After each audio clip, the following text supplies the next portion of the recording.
Muri yeZimbabwe aiwa kwazovhurwa hombe manje aiwa pazoshata aiwa muri yeZimbabwe aiwa paNational Youth Day pakaitika minana pakaitika zvinhu zvikuru apo takanzwa vanhu vachiti aiwa ukaona kana mutungamiri wenyika okomishina zvinhu zvakafa aiwa sa ikonomi yacho angokwanisa kuisimudza sei ikonomi yacho inenge ichienda kupi. Muri yeZimbabwe pane chiitiko chakaitika chiitiko chakatranspire apo pakavhurwa hombe aiwa taona mutungamiri wenyika achikomishina equipment yakafa. Asati amboendera mberi nenyaya iyi aiwa nokurudzira ibva subscribe wolike wotina on the bell icon kuti rambochana maupdates andokupa pano paZim News Live. Muri yeZimbabwe zvakasimudza chaunga nokuti takaona nyange neopposition vakati saka ZANU-PF yacho iri kuenda kupi nekuti munhu wamwe muda muchinzi Mnangagwa fails to jumpstart a brand new tractor. Saona yanyora achiti brand new oro President Mnangagwa donated a tractor reportedly received from Belarus that failed to start at Mushagashe Youth Vocational Training Center yesterday during the National Youth Day commemoration. Zimbabwe is said to be a dumping site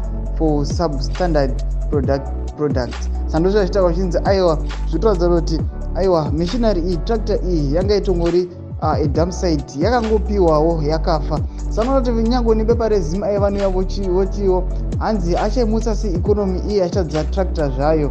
Aiwa muri yeZimbabwe vanhu vanenge vopindura mwana achipindura achiti mumwe munhu atodzingwa basa ipapa mumwe anoti this is a sign from God, mwachiti mudzimu wenyika ikati kwete nhasi ndokumakisira. Mumwe achiti second hand things should be commissioned at Mpedzanhamo I think.